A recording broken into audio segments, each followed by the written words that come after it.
Before I get to the main subject of discussion, I'd like to give a shout out to a friend's GoFundMe. I've been doing it for a while now and I want to make sure they get the financial support they need. Please donate any amount of money you can or spread awareness for it. Their family restaurant would appreciate the help and I would also appreciate any level of donation provided for them. A link to it will be provided in the description. Last year I made a video talking about a series of events that led to the deletion of my old channel and the creation of my new one. It covered the drama I got myself into as a result of my bad decision making and how I used to be affiliated with Just a Robot. In that time, Jar released a dreadful response video where he felt the need to throw in a whole bunch of stuff that had nothing to do with his decision to defend Cinnabear after she had sexual conversations with a 14-year-old while sending them porn.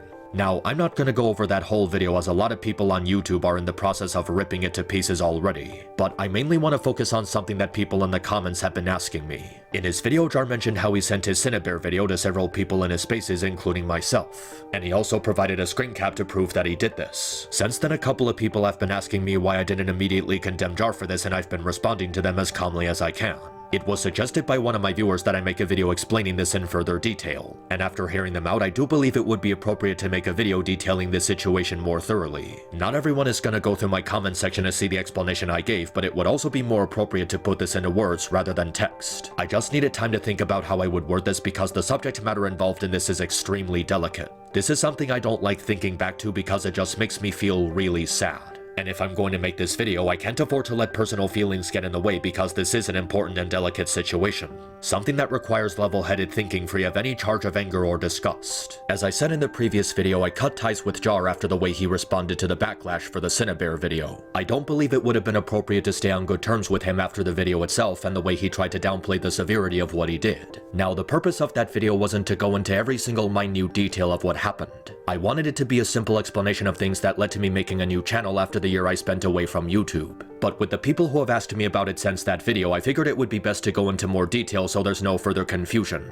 Now here's the thing about the Cinnabear incident. The first time I heard about it, it was through a text message a friend sent me, and at the time, I didn't even know who Cinnabear was, or at least I wasn't familiar with who she was. All I knew about her is that she made a video about the infamous Senate call with Rosa Ray Ramsey, but I never really saw that video. I just saw the thumbnail and went about my business. Upon talking about this with said friend, I decided to confront Jar for his side on it. He explained to me how there was some sort of misunderstanding in how people were perceiving the situation.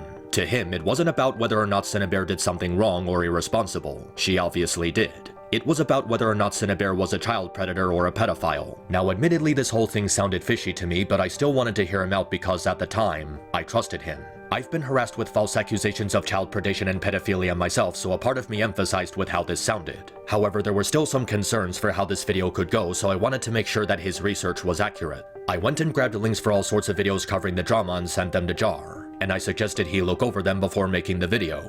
After that, it was just a matter of waiting. I was in the middle of working on a review for the Silent Hill 2 remake for his channel when he sent me the video unlisted. He asked me to watch it and I did watch it for the first several minutes. But for reasons I can't go into here as they're extremely personal, me and my roommate were caught up in a lot of heavy house cleaning. I thought it would be possible for me to listen to the video while I cleaned as it would save both of us time. I didn't think it was necessary to see the visuals of the video as I believe the most important part was the research Jar put into it, which was something I could easily pick up from the audio. And after the video was done, I got in touch with Jar and told him I thought it was well researched. The only part I didn't listen to was that infamous interview he did with Cinnabear. I skipped over it and went to the closing thoughts because I didn't think that part was important. Looking back, I really should have taken the time to listen to that interview. It was very irresponsible of me to skip it. I continued to hope for the best for Jar, that this whole misunderstanding could be cleared up and after the drama we could just focus on reviewing media. Then came the backlash. Now with me being a stupid moron who put my trust in Jar, at first I'll admit my initial thoughts were, oh, these are a bunch of weird people who are just using the situation and Jar's reputation in the ACC to get attention. But after some time passed, I took the time to look into it. It was getting to the point that I could no longer avoid it, so I wanted to see what was going on for myself. I started seeing more and more videos detailing the things that were wrong with Jar's video, and some of it was getting really alarming. I ended up learning more and more uncomfortable truths behind the backlash he was getting. How he didn't actually read the document like he said he did, how he was simping for Cinnabear in a lot of nasty ways in that interview I skipped over, and how his research on many things was extremely off to the point that he could have caused very serious harm to Cinnabear's victim. Finally, I decided to look up a video going over the Discord chat logs, and after seeing everything for myself, let's just say I was not happy. Seeing all this made me go through a lot of conflicting emotions and it made me really think about how I should talk to Jar about it. And so I got in a private call with him. telling him that I can no longer support him as a YouTuber and I asked for my content to be removed from his spaces. But he asked me if he could keep the videos up until his response video for the money, and I decided to leave them up until it was ready. I believe that this money could have gone towards funds for the restaurant, but I guess there were other things he needed the money for. He also decided for us to go our separate ways so my haters wouldn't use this situation as a means to harass me more. So this was around the time I started thinking of a new channel. This is where I uploaded that review of the Silent Hill 2 remake and went for a fresh start. I got a few more videos done, and with Jar still using my videos, I figured we were still mutuals. So I thought he could help me get a little traction by doing a shout out for my channel. I knew there were people in Jar's audience that liked my content because of the reception to my videos on Cuties and the Snow White remake, so I thought that maybe I could provide a new platform for them to watch content after what happened with Jar. But then I started to think really hard about remaining on good terms with him after taking more time to process the situation. It was made harder by other things that were going on at the time, but I was also thinking about the severity of what happened. Finally, it got to the point that I just didn't think it would be good to be in his circle anymore. I told him to remove my content from his spaces immediately. I no longer wanted them on his channel. Shortly after, I made an edited version of my Cuties video, placed it on my channel, and let everyone know that I no longer wish to be associated with him. And if his response with receipts video is anything to go by, I made the right choice, as he turned out to be a vile, disgusting piece of shit who only cared about increasing the size of his money pile. But in spite of this, I should admit to my own failings in this situation. I understand that not cutting ties with Jar from the offset was a problem. It was something I should have done as soon as he got the idea to defend Cinnabar at all. I blindly put my faith in him in a situation I shouldn't have, and I was wrong. One thing I've been discovering about myself recently is that when it comes to people on the internet, I am an extremely bad judge of character. I see these people who make good content and I thought I could get to know them better through our shared interest in analyzing and critiquing art.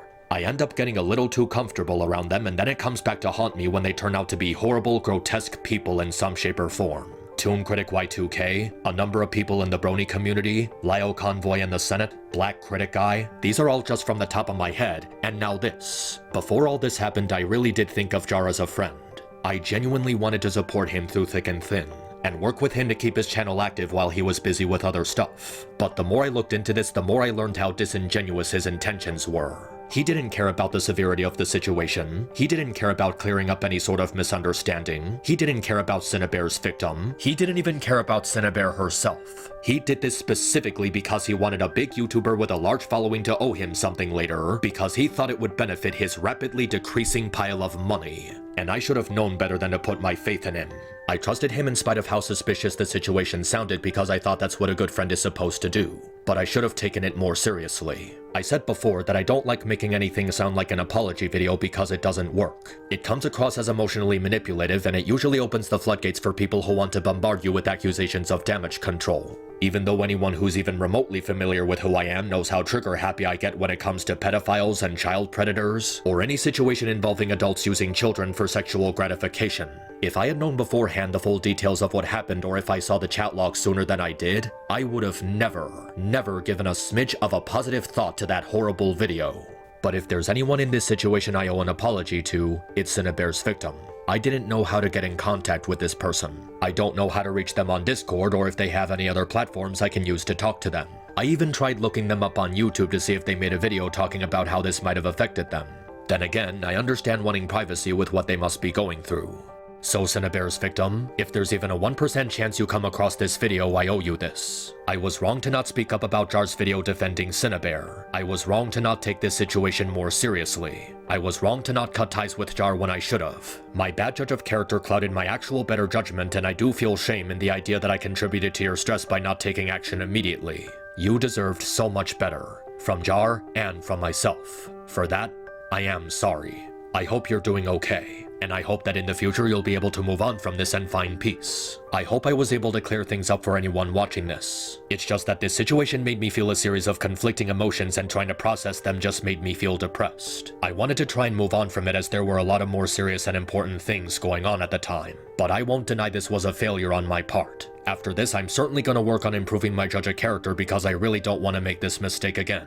Jar had a very large audience before he made that video. A lot of people who would have been more than happy to take it at face value. If anything had gone wrong, it would have been extremely damning. For Cinnabar's victim, and other victims of child predation. For what it's worth, it is important that Jar himself and the video he made defending Cinnabar were ripped to pieces, because it sends a very clear message that the community will not tolerate the sort of garbage that was displayed here. I hope the community takes this situation to heart and continues to improve from it.